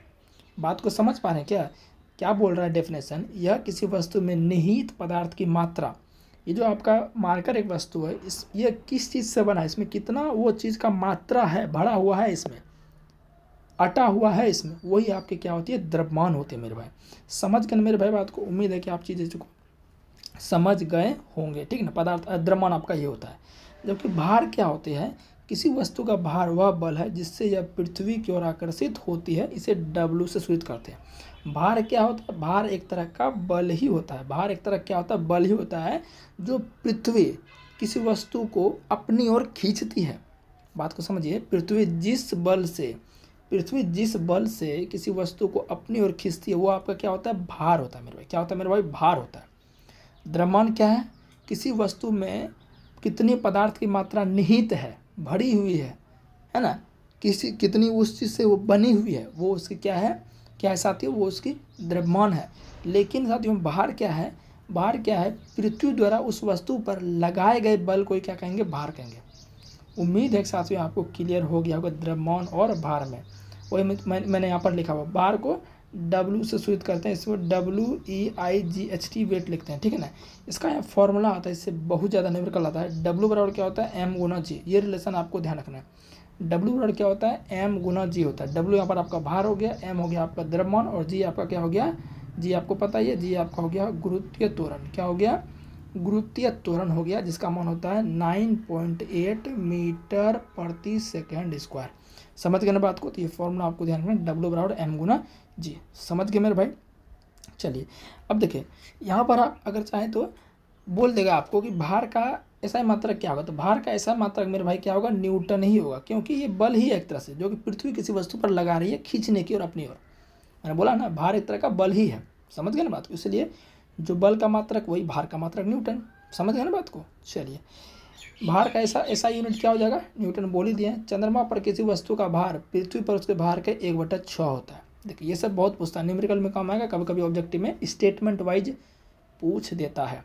चंद्रमा पर किसी वस्तु का भार जो होता है पृथ्वी पर उसके भार का 1/6 होता है। मान लीजिए पृथ्वी पर आपका, हम लोग पृथ्वी ग्रह पर रह रहे हैं, मेरा भार अभी कितना है, 60 kg सपोज दैट मान लेते हैं, ठीक है ना। इतना वैसे है नहीं मेरा, 60 kg है, 55 kg का हूँ मैं, 60 kg वजन है सपोज दैट मान लीजिए। अभी मैं पृथ्वी पर, अगर मैं चंद्रमा पर चला जाऊँ तो मेरा वजन कितना हो जाएगा, 60 का 1/6 हो जाएगा। तो 60 का 1/6 कितना, 6 नहीं 10, यानी कि मैं पृथ्वी चंद्रमा पर जाऊंगा तो मैं 10 kg का मेरा वहाँ पर वेट होगा। लेकिन द्रव्यमान उतना ही रहेगा। बात को समझिए, मेरा भार चेंज होगा, द्रव्यमान कभी भी चेंज नहीं होता है। द्रव्यमान, सुनो बात को ध्यान से, मैंने यहाँ पर शायद लिखा भी होगा, नहीं लिखा है, हाँ लिखा है। मैं देखिए एग्जाम्पल देख, मैंने यहाँ पर बोला था पृथ्वी पर किसी वस्तु का भार 60 न्यूटन है तो चंद्रमा पर भार 60/6 10 न्यूटन होगा। यहाँ देखिए मैंने आपके लिखा है, द्रव्यमान कहीं पर भी नहीं बदलता है। द्रव्यमान कहीं पर भी नहीं बदलता है, क्योंकि द्रव्यमान उस चीज़ निहित मात्रा है, किसी वस्तु की निहित मात्रा है, किसी वस्तु में पदार्थ की निहित मात्रा है द्रव्यमान, इसलिए द्रव्यमान सभी जगह सेम रहता है। लेकिन भार जगह जगह पर बदलता है। पृथ्वी पर भार आपका कुछ अलग है तो चंद्रमा पर कुछ अलग है। समझ गए ना, क्योंकि भार आपका क्या है कि गुरुत्वाकर्षण एक तरह से बल है, पृथ्वी जो किसी वस्तु पर लगा रही है। अब सब जगह अलग अलग बल होगा, ठीक है, तो वही है, बल्कि भार स्थान चेंज करने पर बदलता है। मैंने बोल दिया द्रव्यमान सभी जगह पर सेम रहेगा, लेकिन भार सभी जगह पर सेम नहीं रहेगा। स्थान बदलिएगा तो भार भी आपका बदल जाएगा, ठीक है ना। चलिए इतना समझ गए ना आप, वो चीज़ मैं आपको बता रहा था। अब प्रणोद को देख लेते हैं, इसको इंग्लिश में थ्रस्ट कहते हैं। इससे भी न्यूमेरिकल आया था, जो अभी जो एग्जाम हुआ था आपका टेक्नीशियन का 2024 में नवंबर वगैरह में LP में, उसमें इससे न्यूमेरिकल आया था, तो फिक्स है उसमें आएगा ही आएगा। खैर आए ना आए, थ्योरी में है तो हमको पढ़ना है। किसी वस्तु की सतह के लंबवत लगने वाले बल को प्रणोद कहते हैं। देखिए मेरे भाई, मान लेते हैं कि ये हमारा कोई वस्तु है, ये हमारा क्या कोई वस्तु है, ये हमारा कोई वस्तु है, ठीक है ना। इस पर अगर हम लंबवत बल लगाएं ना, इस पर अगर हम लंबवत बल लगाएं, लंबवत समझते हैं ना, जहाँ 90 डिग्री का कोण बन जाए वहाँ पर हम उस चीज़ को लंबवत बोल देते हैं, परपेंडिकुलर। अगर किसी वस्तु के सतह पर लंबवत बल लग रहा है तो उसी लंबवत बल को हम क्या कहेंगे साथियों, प्रणोद कहेंगे, थ्रस्ट कहेंगे। समझ गए मेरे भाई बात को। किसी वस्तु की सतह के अगर लंबवत बल लग रहा है तो उसको क्या कहेंगे, प्रणोद कहेंगे, ठीक है ना। और प्रणोद बराबर क्षेत्रफल होता है मेरे भाई दाब गुने क्षेत्रफल, मतलब प्रणोद का सूत्र होता है दाब गुना क्षेत्रफल। ये आपका फॉर्मूला हो गया इसके लिए, ठीक है ना, न्यूमेरिकल बनाने के लिए। प्रणोद बराबर क्या हो गया, दाब गुना क्षेत्रफल हो गया। अब प्रणोद का ऐसा यूनिट क्या होगा, न्यूटन होगा। सर क्यों न्यूटन होगा, क्योंकि एक प्रकार का बल ही तो है ये। अरे भाई किसी वस्तु के सतह के लंबवत बल लग रहा है तो इस तरह से ये एक तरह से बल ही है, इसलिए इसका मात्रक क्या है मेरे भाई, न्यूटन ही है। समझ गए ना। चलिए अब दाब देख लेते हैं, दाब क्या होता है। ये छोटे छोटे टॉपिक है, एग्जाम में आ जाते हैं तो आपको इसलिए मैं करा दे रहा हूँ। प्रति एकांक क्षेत्रफल पर लगने वाले बल को क्या कहते हैं, दाब कहते हैं। अब देखिए दाब प्रणोद में क्या है, देखिए प्रति एकांक क्षेत्रफल पर लगने वाले बल को, यहाँ पर बल ही लग रहा है, यहाँ पर भी बल ही लग रहा था, उसमें भी बल ही लग रहा था, लेकिन थोड़ा सा अंतर है, उसमें लंबवत बल लगेगा, किसी भी सतह के लंबवत बल लगेगा। लेकिन यहाँ क्या, प्रति एकांक कोई एरिया फिक्स, कोई एक क्षेत्रफल है, उस पर अगर बल लगा रहे हैं, है ना, उस पर अगर बल लगा रहे हैं तो वो आपका दाब हो जा रहा है ना। मान चलिए कि सपोज दैट ये हमारा क्या है, ये हमारा कोई चीज़ है, जैसे कि मान लेते हैं कि ये हमारा कुर्सी है, टेबल है, क्या है, टेबल है। तो ये जो टेबल जो आपका है, इस पर हम क्या कर रहे हैं, इस पर चढ़ गए हैं, तो चढ़ गए तो बल लगेगा, और इस पर चढ़ गए बल लगेगा ना। आप किसी तरह भी इस पर बल लगा सकते हो। तो ये हमारा टेबल का एक एरिया हो गया, फिक्स एरिया हो गया। तो इस एरिया पर हम क्या कर रहे हैं, बल लगा रहे हैं, तो वो आपका क्या हो गया, दाब हो गया। यानी कि प्रति एकांक क्षेत्रफल पर लगने वाले बल को क्या कहेंगे, दाब कहेंगे। सिंपल है, बस इतना ही अंतर है कि उसमें लंबवत बल लगेगा, इसमें जैसे मन तैसे आप बल लगा सकते हैं, ठीक है ना। और दाब का सूत्र क्या होगा, देखो इजी है, बल बटे क्षेत्रफल। बल बटे क्षेत्रफल कैसे, प्रति एकांक क्षेत्रफल पर लगने वाले, तो प्रति एकांक क्षेत्रफल, तो क्षेत्रफल को नीचे कर देना है, पर लगने वाले बल को, तो बल को ऊपर कर देना है, दाब कहते हैं। दाब बराबर बल बटे क्षेत्रफल, ठीक है ना। इसको शॉर्ट में लिख सकते हैं, P बराबर F बटा A। P आपका प्रेशर हो गया, दाब, F फोर्स हो गया, बल, A हो गया एरिया, क्षेत्रफल, ठीक है ना। अब दाब का जो मेरे भाई, दाब का जो SI मात्रक होता है वो क्या होता है, पास्कल होता है। इस बात को ध्यान रखिए, डायरेक्ट कभी कभी SI यूनिट पूछ लिया जाता है। दाब का SI यूनिट क्या होता है, पास्कल होता है। और CGS पद्धति में दाब का जो मात्रा होगा वो क्या, डाइन प्रति सेंटीमीटर स्क्वायर। मैं ऐसा क्यों बोल रहा हूँ, क्योंकि मेरे भाई देखिए, बल का मैंने आपको बताया था, बल वाले चैप्टर में बल का SI मात्रक न्यूटन होता है, लेकिन बल का CGS पद्धति में जो मात्रक होता है वो डाइन होता है। क्या होता है मेरे भाई, डाइन होता है। क्या होता है, डाइन होता है।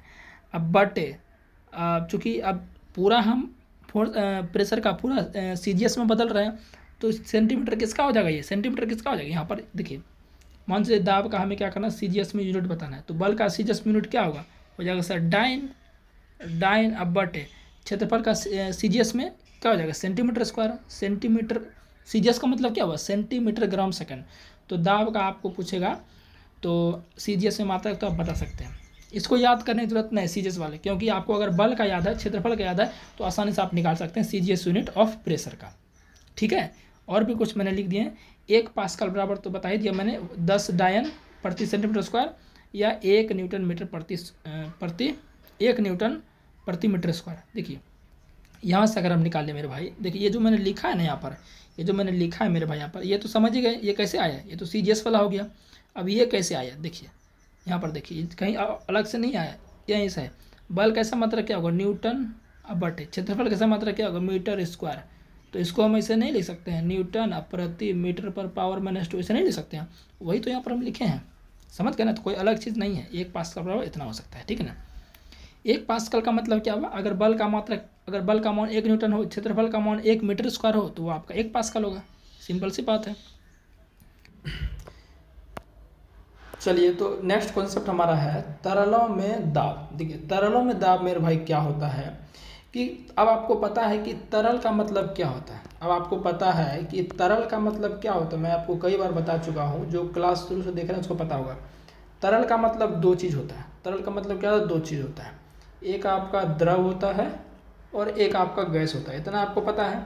अगर आपको कोई तरल बोल दे तो समझ जाइएगा वो द्रव और गैस की बात कर रहा है। कर रहा है कि नहीं कर रहा है, बिल्कुल कर रहा है, ठीक है ना। अब तरलों में दाब, हमारा कॉन्सेप्ट क्या है, मैंने कि इन दोनों में दाब, इन दोनों में दाब। देखिएगा मेरे बात ध्यान से, जब भी किसी से मान चलिए हमारा क्या कोई बर्तन है, ये हमारा क्या मेरे भाई कोई बर्तन है, इसमें क्या रखे हैं, इसमें हम क्या करते हैं, पानी डाल देते हैं। इसमें क्या करते हैं, पानी डाल देते हैं। इसमें क्या कर देते हैं, पानी डाल। अब पानी भी तरल है, पानी भी तरल है कि नहीं, क्योंकि तरल का मतलब द्रव और गैस दोनों है। और इस बर्तन में इधर हम क्या करते हैं, गैस डाल देते हैं। इसमें हम क्या करते हैं, गैस, एक में आपका द्रव है, एक में आपका गैस है, ठीक है ना। तो इस बर्तन में जो द्रव डाले हैं, इस बर्तन में जो गैस डाले हैं, ये द्रव जो है इस बर्तन की दीवारों पर, ये द्रव जो है इस बर्तन के जो, ये जो बर्तन का आधार हो गया और ये बर्तन का ऊपर वाला पार्ट हो गया, है ना। ये बर्तन का आधार हो गया और ये बर्तन का तल हो गया। तो ये द्रव जो है मेरे भाई सभी जगह समान दिशा में बल लगाएगा। ये आधार में भी समान दिशा में बल लगाएगा, है ना। मतलब बल तो आरोपित करेगा ना, फोर्स लगेगा। जो द्रव के जो कण है, पानी के जो कण है, वो बर्तन की दीवार पर क्या करेंगे, फोर्स आरोपित करेंगे, बल लगाएंगे, है ना, दाब आरोपित करेंगे, आप कह सकते हैं। क्या करेंगे, दाब आरोपित करेंगे। ये गैस का विकर्ण क्या करेंगे, ये सभी जगह जो है, सभी जगह क्या करेंगे, समान दिशा में क्या करेंगे मेरे भाई, ये आपका दाब आरोपित करेंगे। बस यही आपका तरलों में दाब है। अब इसी से कॉन्सेप्ट आगे थोड़ा हम पढ़ते हैं, ठीक। यही मैंने यहाँ पर पूरा आपके लिए लिखा हुआ। अब इसी से कॉन्सेप्ट आता है मेरे भाई आपका बायोन्सी फोर्स का। आपने जरूर सुना होगा उत्प्लावन बल, आपने जरूर सुना होगा बायोन्सी फोर्स के बारे में, ठीक है। तो समझते हैं बायोन्सी फोर्स क्या होता है। देखिए ध्यान से, देखिए बायोन्सी फोर्स क्या होता है, इसको भी थोड़ा अच्छे से समझते हैं। यहाँ पर एग्जाम्पल के माध्यम से क्लियर होगा आपका। फिर से हम क्या करते हैं मेरे भाई, एक बर्तन ले लेते हैं। फिर से हम क्या करते हैं, एक बर्तन यहाँ अच्छे से हम ले लेते हैं, ठीक है ना। ये बर्तन हम यहाँ पर अच्छे से बर्तन हम यहाँ पर हम ले लिए, ठीक है ना। इस बर्तन में क्या करते हैं हम, कोई भी लिक्विड डाल देते, चलो पानी ही डालते, क्या करते हैं, ये बर्तन में क्या करते हैं हम, पानी ही डाल दिए, ठीक है ना। अब इसमें क्या कर रहे हैं हम, एक छोटा सा टुकड़ा डालते हैं, एक छोटा सा कोई हम क्या करते हैं टुकड़ा डालते हैं। ये मान लीजिए हम टुकड़ा, एक छोटा सा एक टुकड़ा डाल दिए। ये आपका पत्थर का टुकड़ा एकदम छोटा हल्का सा हमने लिया है। तो ये जो पत्थर का जो टुकड़ा इस पानी में हम डाल रहे हैं, किस में डाल रहे हैं, पानी में जो डाल रहे हैं। तो ये जो पानी है ना, इस पत्थर के टुकड़े पर क्या करेगा, ऊपर की ओर बल लगाएगा। ये डिपेंड करेगा ये पानी के घनत्व पर, यानी कि वस्तुओं के घनत्व पर निर्भर करेगा। यहाँ पर ये किस पर निर्भर करेगा, वस्तुओं के घनत्व पर, कि कौन डूबेगा कौन नहीं डूबेगा, है ना। तो अभी फिलहाल मेरा क्या कॉन्सेप्ट है कि कोई भी वस्तु को अगर द्रव में डुबोया जाएगा, कोई भी वस्तु को अगर द्रव में डुबाते हैं, तो ये जो द्रव है इस वस्तु पर क्या करेगा, ऊपर की ओर बल लगाएगा। ये जो ऊपर की ओर बल लग रहा है, इसी को हम क्या कहते हैं, इसी को हम कहते हैं मेरे भाई उत्प्लावन बल। समझ आए क्या बात को, सुनो ध्यान से। कोई भी वस्तु को अगर द्रव में डुबाएंगे तो जो द्रव है वो क्या करेगी, उस वस्तु पर ऊपर की ओर बल लगाएगी, जिसे हम क्या कहेंगे, बायोन्सी फोर्स या उत्प्लावन बल कहेंगे। ये हमारा कॉन्सेप्ट था, ठीक है ना। अभी आगे आगे धीरे धीरे सीखेंगे। उत्प्लावन बल हमेशा किधर कार्य करेगा, ये आपका ऊपर की ओर कार्य करेगा। किधर कार्य करेगा, ऊपर की ओर कार्य करेगा। मैंने बता दिया आपको। उत्प्लावन बल तरल के घनत्व पर निर्भर करता है। मैंने बताया ना, कि मैंने शुरू में बताया था आपको, थोड़ा सा फिर से बता देते हैं आपको कि उत्प्लावन बल जो है तरल के घनत्व पर निर्भर करता है। सर घनत्व का मतलब क्या होता है, ये घनत्व मतलब होता है डेंसिटी, डी। घनत्व बराबर होता है द्रव्यमान बटे आयतन। द्रव्यमान मतलब मास, आयतन मतलब वॉल्यूम। घनत्व बराबर क्या होता है, द्रव्यमान बटे आयतन होता है। ये आपका होता है, समझ गए ना। ये आपका क्या होता है, द्रव्यमान बटे आयतन होता है, ठीक है ना। अब जरा देखिए यहाँ पर मेरे भाई, कि मैंने बोला कि उत्प्लावन बल जो है, उत्प्लावन बल किस पर निर्भर कर रहा है, उत्प्लावन बल किस पर निर्भर कर रहा है, ये आपका निर्भर कर रहा है किस पर, ये कर रहा है घनत्व पर निर्भर कर रहा है। किस पर निर्भर कर रहा है, घनत्व पर ये डिपेंड है, ठीक है ना। अब जरा समझिएगा ध्यान से कि अब फिर से हम क्या कर रहे हैं, ये तो आप सीख गए। फिर से हम क्या कर रहे हैं मेरे भाई, फिर से एक बर्तन हम कोई ले लिए, हम बर्तन ले लिए, ठीक है ना। अब फिर से इसमें क्या करते हैं, कोई तरल ले लेते हैं,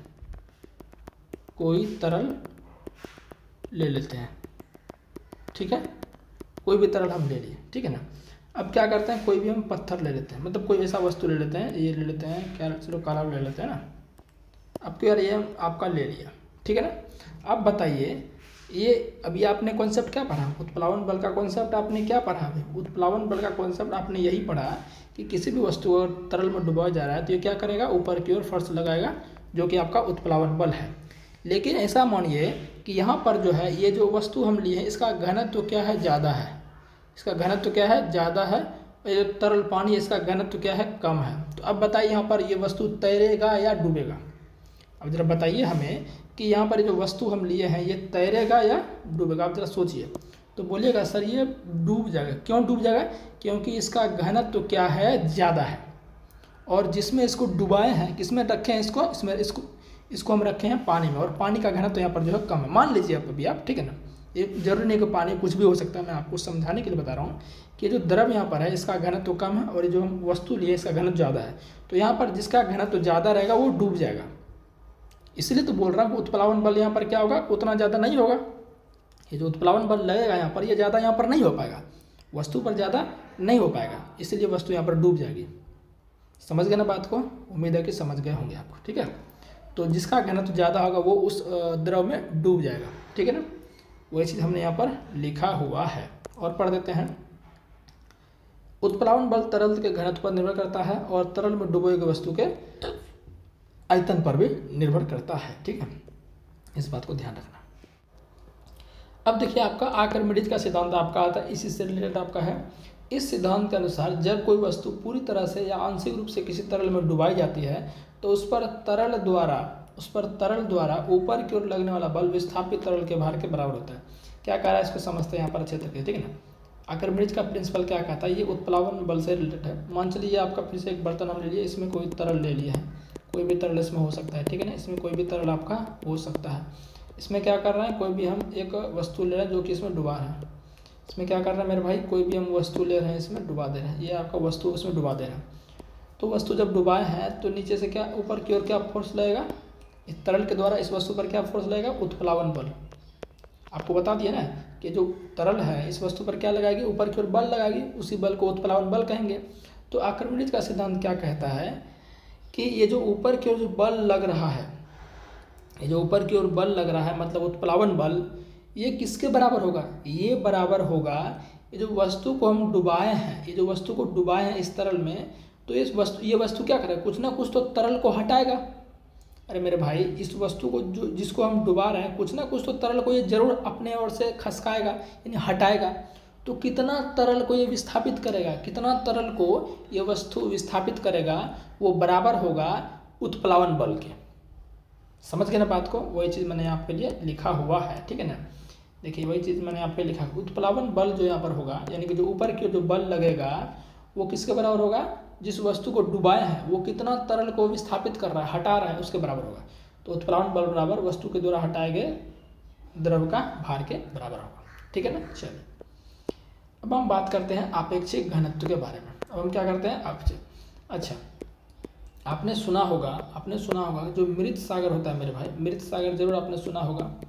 मृत सागर की बात करते हैं और आपका जो मीठे पानी की झील होती है, मीठे पानी मृत सागर में आपको पता है कि पानी क्या होता है, बहुत ज़्यादा साल्ट होता है, खारा होता है।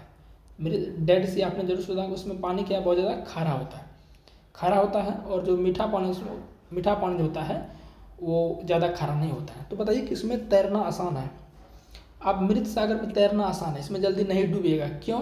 क्योंकि साथियों मृत सागर का घनत्व ज़्यादा है, क्योंकि खारा पानी है ना। मृत सागर का घनत्व क्या मेरे भाई, ज़्यादा है। जब घनत्व ज़्यादा है तो उत्प्लावन बल का मान वस्तु पर क्या होगा, ज़्यादा होगा। उत्प्लावन बल का मान क्या वस्तु पर ज़्यादा होगा, जिससे क्या है कि बॉडी जो व्यक्ति तैरेगा मेरे भाई, वो जो है पानी के अंदर कम जाएगा, क्योंकि उत्प्लावन बल ज़्यादा लग रहा है। मतलब ये ऊपर की ओर ही रखेगा, मतलब डूबेगा नहीं। वही हम इसकी बात करें तो इसमें क्या व्यक्ति अच्छे से नहीं तैर पाए, क्योंकि इसका घनत्व कम है। समझ गए ना मेरे भाई बात को आपको। तो अगर पूछे कि मृत सागर में तैरना आसान है कि मीठे पानी में तैरना आसान है, तो बोलेगा मृत सागर में, क्योंकि मृत सागर का घनत्व ज़्यादा है और उत्प्लावन बल ज़्यादा लगेगा। और उत्प्लावन बल किसके बराबर होता है, विस्थापित किए गए द्रव के भार के बराबर होता है, ठीक है। चलिए आपेक्षिक घनत्व रिलेटिव डेंसिटी क्या होता है, किसी पदार्थ का आपेक्षिक घनत्व उस पदार्थ का घनत्व व पानी के घनत्व का अनुपात है। किसी भी पदार्थ का अगर आपको, ये सिंपल है, ज़्यादा कुछ है नहीं इसमें, किसी भी पदार्थ का आपको रिलेटिव डेंसिटी निकालना है तो पानी के सापेक्ष निकलेगा, बस ये कॉन्सेप्ट है। पानी के जो आपेक्षिक घनत्व है उसको स्टैंडर्ड वैल्यू एक माना गया है यहाँ पर। तो किसी भी पदार्थ का अगर आपको आपेक्षिक घनत्व निकालना है वो पानी के आपेक्षिक घनत्व के सापेक्ष निकलेगा, बस इतना ही कॉन्सेप्ट है।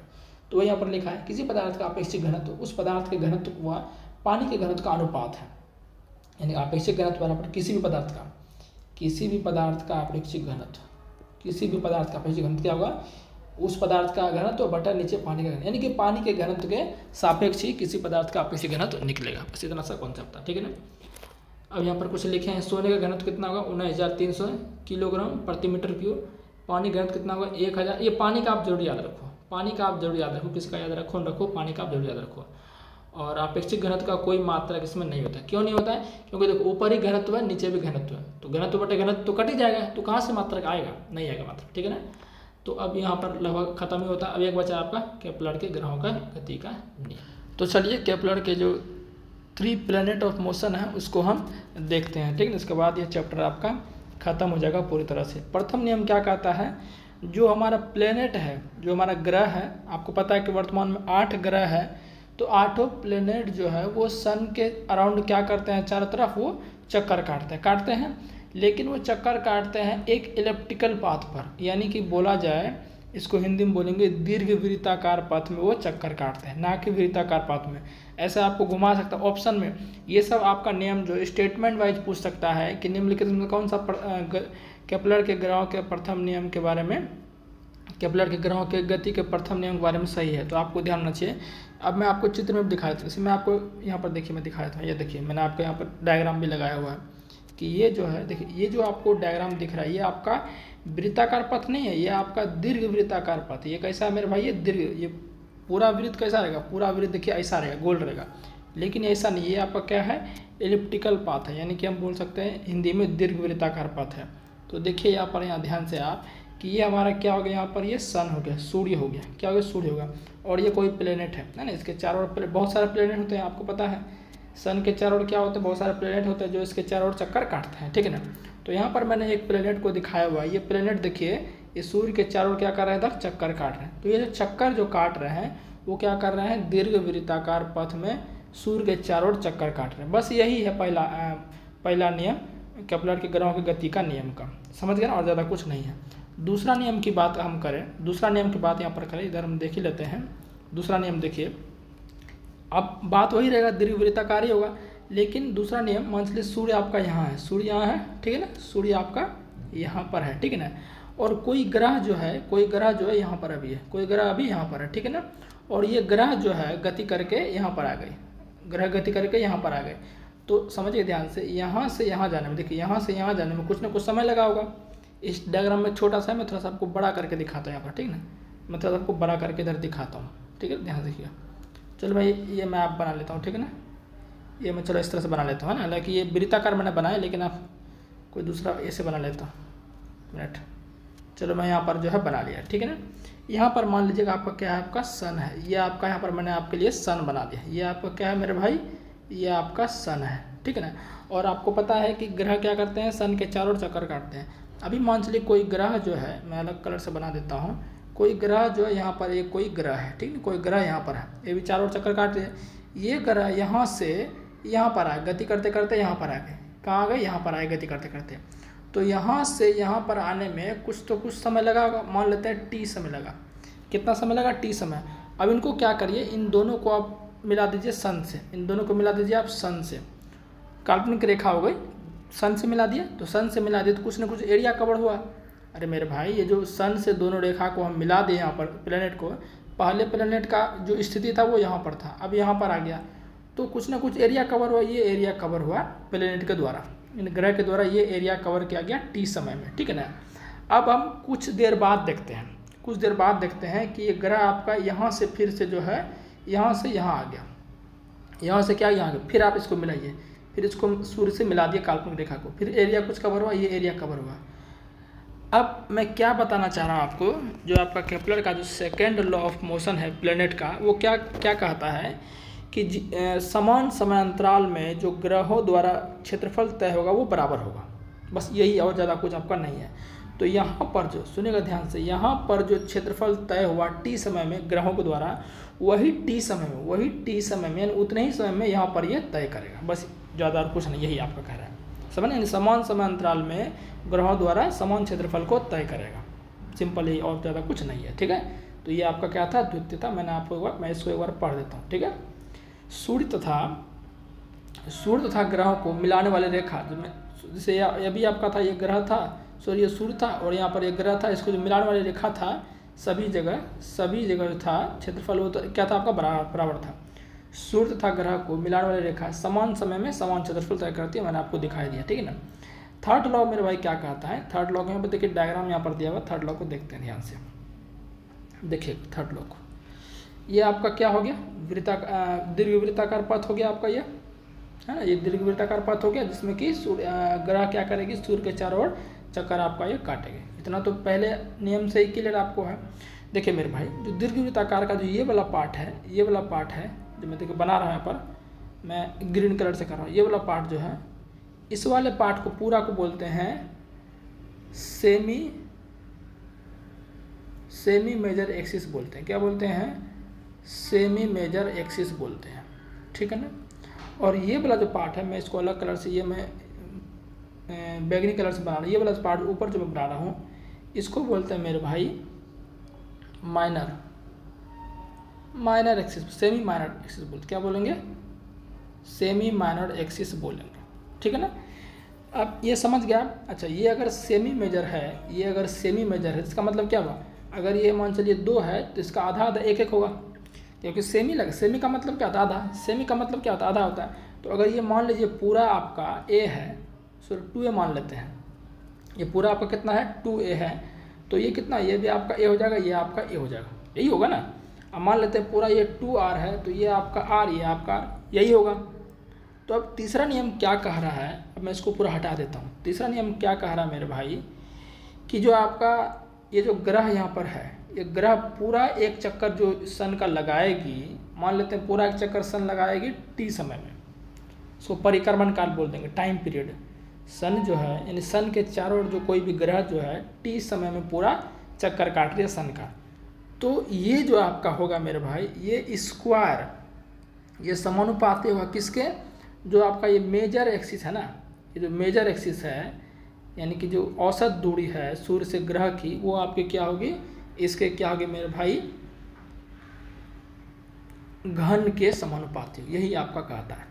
अब मान चलिए यहाँ पर r रहेगा, तो इसको लिखेंगे t स्क्वायर समानुपाती r का क्यूब, यही आपका क्या है मेरे भाई, ये आपका क्या है, केपलर के ग्रहों की गति का तीसरा नियम। समझ गए ना मेरे भाई, और ज़्यादा कुछ इसमें नहीं है, ठीक है ना। तो मैं एक बार पढ़ देता हूँ, इसको भी पढ़ देता हूँ। तृतीय नियम क्या कहता है, सूर्य के किसी ग्रह की औसत दूरी r, जो मैंने यहाँ पर आपको दिखाया, ये जो r है, r या a बोल लीजिए आप, ये आपका औसत दूरी है, ठीक है ना, ये आपका औसत दूरी, ये a है, ये आप r भी बोल सकते हैं, कोई बात नहीं। सूर्य से ग्रह की औसत दूरी, सूर्य से किसी ग्रह की औसत दूरी r का घन, मतलब a था उसका घन बोले ना, ये घन हो गया आपका उस ग्रह के सूर्य के परितः परिक्रमण काल, यानी पूरा जो चक्कर काटने में समय लगा, वो t के वर्ग के क्या होगा, समानुपाती, ये t के वर्ग के क्या होगा, समानुपाती होगा। बस यही मेरे भाई आपका था, ज़्यादा कुछ नहीं था, ठीक है ना। तो ये पूरा इस तरह से आपका ये चैप्टर ख़त्म हो गया। और कोई भी अगर टॉपिक छूटा होगा तो आप ज़रूर बताइए, उसको मैं क्या करूँगा, एक शायद पलायन वेग वाला है, पलायन वेग और कक्षीय वेग है ना, उसको मैं किसी न्यूमेरिकल वगैरह में जो है करा के उसमें बता दूंगा, ठीक है ना। इस तरह से ये चैप्टर आपका ख़त्म होता है। कैसा लगा सेशन ज़रूर आप कमेंट में बताएं, और चैनल पर नए हैं तो सब्सक्राइब जरूर कर लें। मिलते हैं किसी नेक्स्ट क्लास में।